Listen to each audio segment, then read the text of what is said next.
بسم الله الرحمن الرحيم. نحمده ونصلي ونسلم على رسوله الكريم أما بعد. رمضان کے ایام روزے بھاگتے چلے جا رہے ہیں اور ہم اپنی کوتاہی، اپنی کم عملی کی وجہ سے اس بات میں مبتلا ہیں کہ ہمیں پتہ ہی نہیں چل رہا کہ اعمال میں طاقت کیسے پیدا کی جائے، اعمال میں زور کیسے پیدا کیا جائے۔ کل رمضان شروع ہوا اور آج 19 روزے ہو گئے، بعض لوگوں کے ہاں 20 روزے ہو گئے۔ ابھی میں نے صبح عمل دیکھے تو پہلی طاق رات کی تیاری کے لیے ہمارے دبئی کے ساتھی ہیں، انہوں نے پہلی طاق رات کی تیاری شروع کر دی ہے، تو ان کے ہاں آج 20واں روزہ ہے، ہمارے پاس آج 19واں روزہ ہے۔ ہمارے پاس کل اور ان کے پاس آج، یعنی جو غیر ممالک میں رہتے ہیں ان کے پاس آج اعتکاف کا عمل شروع ہوگا، اور ہمارے پاس کل اتوار عصر کے بعد مغرب سے پہلے اعتکاف کا عمل شروع ہوگا۔ تو یہ جو اعتکاف کا عمل ہے، اس کا مطلب ہے کہ اللہ ہم نے آپ کے گھر کا کونا پکڑ لیا، ہم نے آپ کے گھر کی کنڈی پکڑ لی ہے، آپ کے گھر کے دروازے پہ بیٹھ گئے ہیں۔ اب آپ سے مغفرت لیے بغیر ہم جا نہیں سکیں گے، اب آپ کو منا کے ہی جائیں گے، اب آپ سے تعلق بنا کے ہی جائیں گے۔ اعتکاف کے بہت سے مسائل ہیں، بہت سی چیزیں ہیں، ضمناً کچھ باتیں ذکر کروں گا۔ یاد رکھیے، ہر کوئی اعتکاف نہیں بیٹھ سکتا، بلکہ ہر کوئی جیسے اللہ کے گھر جا کے طواف نہیں کر سکتا، ہر کوئی اللہ کے نبی کے دربار میں جا کے صلاۃ والسلام پیش نہیں کر سکتا۔ جس کو اللہ بلاتے ہیں، جس کو اللہ چنتے ہیں، وہی اعتکاف، وہی عمرہ کر سکتا ہے، اللہ کے گھر جا سکتا ہے۔ ایسے ہی ہر کوئی اعتکاف بھی نہیں بیٹھ سکتا۔ جس کو اللہ چنتے ہیں وہی چنیدہ ہوتا ہے، وہی اللہ کا منتخب کردہ ہوتا ہے کہ اللہ نے اس کا سلیکشن کیا ہوتا ہے۔ تو اعتکاف کا مطلب یہ ہے کہ پوری امت مسلمہ میں سے اللہ رب العزت نے ان لوگوں کو سلیکٹ کیا ہے کہ یہ اللہ کے گھر کا معتکف بنے گا اور یہ اللہ کے گھر میں بیٹھے گا۔ یعنی ابھی دربار خاص لگنے والا ہے۔ پہلے دربار عام تھا، روزے میں، تراویح میں دربار عام تھا، اب دربار خاص لگنے والا ہے کہ خاص لوگوں کو اللہ بلائیں گے اور اپنے گھر میں بٹھائیں گے کہ وہ اللہ کے چنیدہ لوگ ہوں گے۔ اللہ تعالی ہم سب کو اس پہ چلنے کی توفیق دے۔ جس کے 3 بچے ہوں، 4 بچے ہوں، ایک بچے کو لازمی بٹھائے کہ ان کی تربیت کا حصہ ہے۔ انسان جب کسی کام کا عزم مصمم کرتا ہے تو پھر اللہ اس کے لیے راستہ بھی کھولتے ہیں۔ انسان عزم مصمم نہیں کرتا تو اللہ راستہ بھی نہیں کھولتے، بلکہ اللہ تعالیٰ راستے اس کے لیے بند کر دیتے ہیں۔ اعتکاف کے اندر معاملہ یہ ہے کہ انسان کو دنیا سے کٹ کے، دنیا سے ہٹ کے، دنیا کے معاملات سے ایک طرف سودا لینے جانا ہے، نہیں جا سکتے۔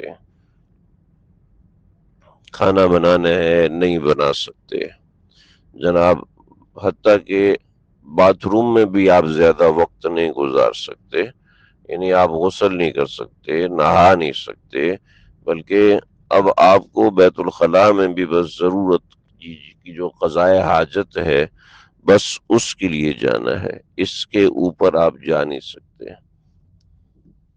اس سے زیادہ آپ وقت صرف نہیں کر سکتے۔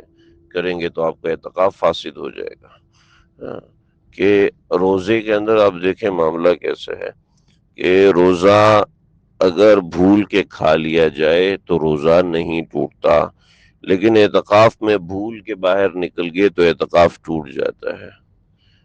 وَلَا تُبَاشِرُوهُنَّ وَأَنْتُمْ عَاكِفُونَ فِي الْمَسَاجِدِ، کہ اعتکاف کیا جائے، مسجدوں میں اعتکاف کیا جائے، اور اس میں یہی احکامات اور ضروری چیزیں ہیں، تو اپنے آپ کو ذہنی طور پر اعتکاف کے لیے تیار کریں۔ اور جو لوگ سنت اعتکاف نہیں بیٹھ سکتے، ان کے ذمہ ہے کہ جس وقت وہ مسجد جائیں اس وقت میں اعتکاف کی نیت کر لیں، اور دوسرا کام یہ کریں کہ اپنے اوقات میں سے کچھ وقت رکھیں کہ یہ مجھے مسجد میں ہی بیٹھنا ہے، چاہے کچھ بھی ہو جائے، چاہے زمین آسمان ایک ہو جائے، چاہے ہزاروں کام ہیں مجھے، چاہے میری بہت زیادہ مصروفیت ہے، چاہے کچھ بھی ہے، یہ 1 گھنٹہ مجھے مسجد میں بیٹھنا ہے۔ ایسی خواتین سے کہتا ہوں کہ اپنے مسلح کے لیے اوقات رکھیں۔ جی ہر وقت آپ بچوں میں لگی ہوئی ہیں، جی میرے پاس تو وقت نہیں ہے، میرے پاس تو اب جناب یہ ہے کہ میرے بچے ہیں، چھوٹے چھوٹے ہیں، وہ تنگ کرتے ہیں، لہٰذا میں کسی وقت بھی نہیں کر سکتی۔ ارے بھئی اگر آپ کے جڑواں 4 بچے ہو گئے ہیں تو چلو ٹھیک ہے کہ یہ 2 سو رہے ہیں اور 2 جاگ رہے ہیں تو آپ کو سونے کا وقت نہیں مل رہا۔ اب ایسا بھی تو نہیں ہے، انسان چاہے تو کچھ بھی کر سکتا ہے، بس ہمارے ہاں ایک چھوٹی سی ریت ہے کہ چھوٹی سی مجبوری ہے وہ ہماری اتنی بڑی بن جاتی ہے، اتنا بڑا مسئلہ بن جاتا ہے۔ حالانکہ اتنی بڑی بڑی مجبوری میں لوگ کچھ بھی نہیں کرتے، لیکن یہ چھوٹی سی سوئی چبھی اور ایسے ڈنڈورا پیٹ لینا، دائیں بھی فون کر رہے ہیں بائیں بھی فون کر رہے ہیں، ہائے ہائے مجھے یہ ہو گیا تھا، مجھے اتنا خون نکل گیا اور یہ ہو گیا اور وہ ہو گیا۔ ایک چھوٹی سی بات کو پورے خاندان میں مشہور کرنے میں ظاہر بات ہے مصروفیت تو لگے گی۔ اب کہتے ہیں جی مجھے فرصت نہیں ہے، تو فرصت کیسے ہوگی؟ آپ کے پیٹ میں درد ہوتا ہے تو خاندان کے چھٹے آدمی تک کو پتہ ہونا ضروری ہوتا ہے۔ آپ کی ٹانگ میں درد ہوتا ہے تو آپ پورے محلے میں مشہور کرنا بہت ضروری ہوتا ہے کہ جناب فلاں کی ٹانگ میں درد ہو گئی ہے۔ ابے کیا ضرورت ہے کسی کو بتانے کی؟ کیا ضرورت ہے اتنی باتیں کرنے کی؟ فون پہ ہماری بچیاں، ہماری بہنیں اتنا لگی ہوتی ہیں، کوئی ناجائز کی بات ہی نہیں کر رہا، جائز کی بات کر رہا ہوں۔ اور اعتکاف میں بھی یہ سب چیزیں چلنا شروع ہو جاتی ہیں۔ اعتکاف کے ایام کے اندر میں اس حوالے سے باتیں کروں گا، آپ حضرات امید ہے سنتے رہیں گے تو آپ کو انشاءاللہ وہ چیزیں بھی سمجھ میں آتی رہیں گے۔ البتہ میں بنیادی طور پہ سمجھا دوں کہ جو مرد حضرات کا اعتکاف مسجد میں ہوتا ہے اور اپنے محلے کی مسجد میں بیٹھنا افضل ہے۔ ہاں کسی جگہ کوئی عالم دین ایسے ہیں جس سے آپ کو بہت زیادہ نفع کی امید ہے تو آپ پھر ان کے پاس جا کے بیٹھیں کہ اس سے آپ کی تربیت بھی ہوگی۔ کوئی اللہ والے بزرگ ہیں جیسا کہ ہمارے اکابرین کی بہت سی مساجد میں ہوتا رہا ہے، لیکن ذہن میں رکھیے کہ ایسا نہیں ہے کہ اعتکاف کوئی اجتماعی عبادت ہے۔ اعتکاف تو انفرادی عبادت ہے، اس میں آپ دنیا سے جتنا یکسو ہوں گے اتنا زیادہ آپ کو نفع ہوگا۔ جتنا زیادہ دنیا داروں میں لوگوں میں مبتلا ہوں گے پھر اس اعتکاف کا کیا فائدہ؟ بے اعتکاف میں ہیں اور اعتکاف کے اندر بھی جناب 2 2 3 3 گھنٹے موبائل دیکھ رہے ہیں جناب، اس میں ہم مسائل پڑھ رہے ہیں، جی اس میں ہم کلاس لے رہے ہیں۔ ارے بھئی پھر آپ کو اعتکاف کرنے کی کیا ضرورت تھی؟ آپ کو سنت اعتکاف کرنے کی کیا ضرورت تھی؟ آپ جب اجتماعی اعمال میں جڑنا ہے، انفرادی اعمال میں جڑیں۔ اصل اعتکاف انفرادی اعمال کی بنیاد بنانا ہے، تو جب اعتکاف کی اصل انفرادی اعمال کی بنیاد بنانا ہے تو پھر انسان اجتماعی اعمال میں لگے، یہ کوئی مناسب عمل نہیں ہے۔ لہٰذا اعتکاف کا اصل مقصد ہی مخلوق سے کٹنا ہے۔ اب اعتکاف کے اندر بھی جناب احمد لگے ہوئے ہیں فون کے اندر گپ شپ کر رہے ہیں، جی تھوڑی سی انٹرٹینمنٹ ہو جائے۔ ہاں جہاں بیان سننا ہے وہ ضروری ہے، آپ کی تعلیم و تربیت کا حصہ ہے۔ اگر اعتکاف کے درمیان تعلیم و تربیت نہیں ہوگی تو نقصان ہوگا۔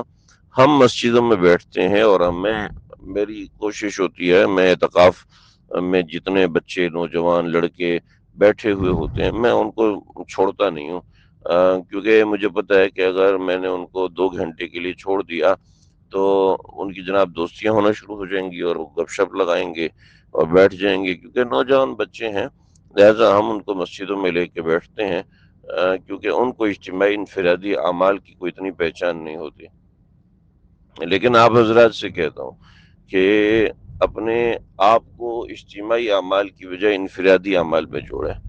جو مجلس ہے اور جو درس ہے اس کا وقت متعین ہے، ٹھیک ہے، اس اوقات کے اندر ان میں لگیں اور لیکن اصل اعتکاف انفرادی ہے، کہ جب انسان انفرادی عبادات میں اپنے آپ کو جگاتا ہے، لگاتا ہے، محنت کرتا ہے، کوششیں کرتا ہے، تو اس کا ایک روحانی تعلق اللہ تعالیٰ سے بنتا ہے۔ 10 دن بیٹھنے کا حاصل یہ ہوتا ہے کہ آپ کا روحانی تعلق اللہ کی ذات سے بنے۔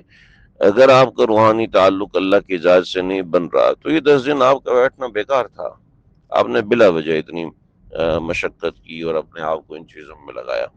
تو اصل تو اس میں کسب روحانیت ہے، اور وہ روحانیت اخذ ہوتی ہے جب انسان مخلوق سے کٹتا ہے، اور مخلوق سے کٹنے میں 2 چیزیں بڑی ضروری ہیں، بہت ضروری ہیں۔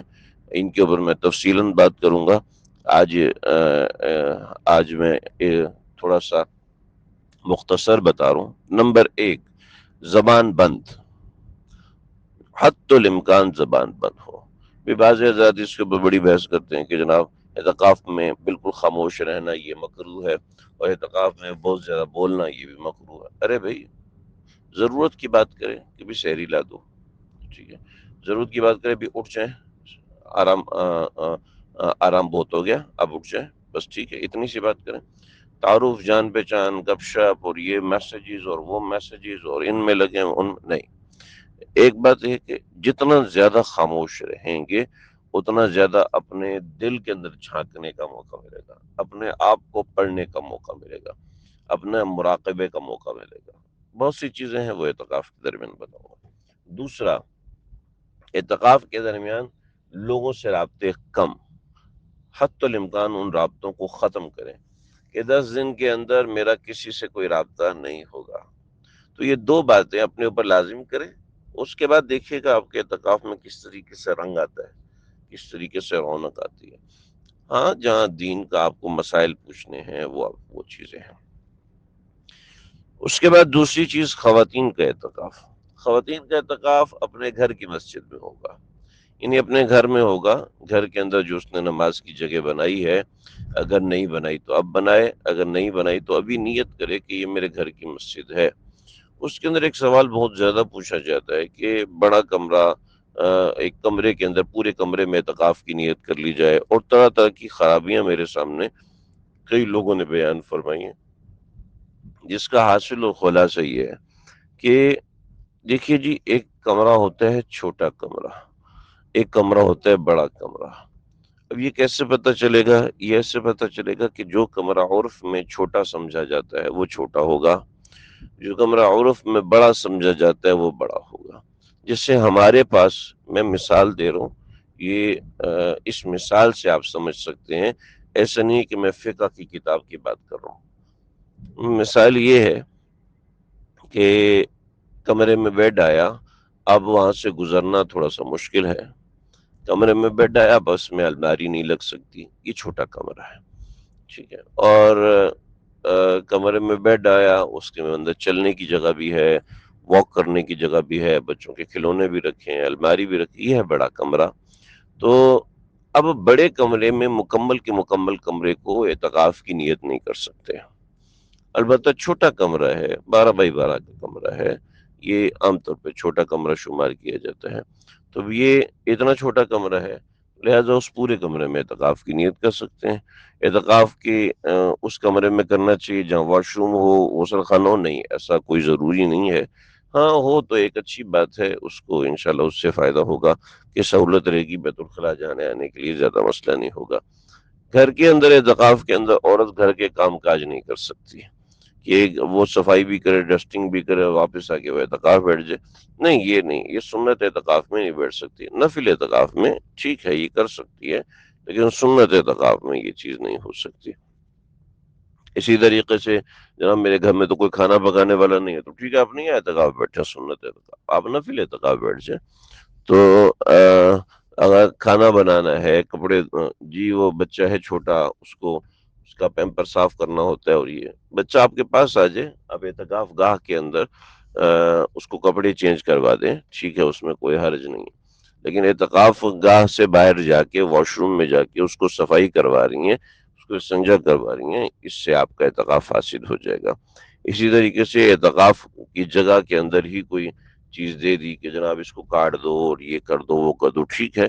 اعتکاف والی جگہ کے اندر رہتے ہوئے کسی نے فون پر ضروری بات کر لی، کسی نے اعتکاف والی جگہ کے اندر رہتے ہوئے ہی گھر کا کوئی کام کر لیا، سلائی کڑھائی کر لی، میں نہیں کہہ رہا کہ آپ یہ کریں، لیکن میں مسئلے کی حد تک بتا رہا ہوں کہ کسی نے سلائی کڑھائی کر لی یا لیپ ٹاپ کے اوپر کوئی کام کر لیا، یا کسی کو فون کر لیا، یا ڈاکٹر ہے کسی کو صلاح مشورہ دے دیا، ڈاکٹر ہے کسی نے اپنی چوٹ کی تصویر بنا کے بھیجی ہے، اس کو سمجھا رہی ہے، تو ٹھیک ہے، اس میں اعتکاف اس کا فاسد نہیں ہوتا، اور اس سے اعتکاف پہ کوئی اثر نہیں پڑتا، لیکن اپنی اعتکاف والی جگہ سے دو وجوہات سے نکل سکتی ہے، شرعی عذر کے تحت نکل سکتی ہے، طبعی عذر کے تحت نکل سکتی ہے۔ شرعی عذر کیا ہے؟ وضو کرنا ہے، یہ شرعی عذر ہے، اور طبعی عذر قضاء حاجت ہے، اس کے لیے باہر نکلنا ہے، یا کھانا اٹھانے کے لیے، کھانا فریج میں رکھا اس کو اٹھانے کے لیے جانا ہے، تو یہ طبعی عذر ہے، ٹھیک ہے۔ اس طبعی عذر کی وجہ سے نکل سکتی ہے اور شرعی عذر کی وجہ سے نکل سکتی ہے۔ اس کے علاوہ اگر نکلی تو اس کا اعتکاف فاسد ہو جائے گا۔ لہٰذا یہ غسل کرنا یہ نہ کوئی شرعی ضرورت ہے اور نہ ہی طبعی ضرورت ہے، لہٰذا اس کے لیے اگر باہر نکلے گی تو اس کا اعتکاف فاسد ہو جائے گا۔ یہ کچھ موٹی موٹی باتیں ہیں، تفصیلات انشاءاللہ میں اپنے وقت کے ساتھ، اس کے کچھ فضائل ہیں، کچھ اور دیگر مسائل ہیں، موٹی موٹی چیزیں جو میرے علم میں ہیں، جو میرے ذہن میں آئیں، وہ میں نے ابھی آپ حضرات کے سامنے ذکر کر دی ہیں۔ اللہ تعالیٰ مجھے، آپ کو، ہم سب کو یہ سعادت نصیب فرمائے۔ السلام علیکم ورحمۃ اللہ۔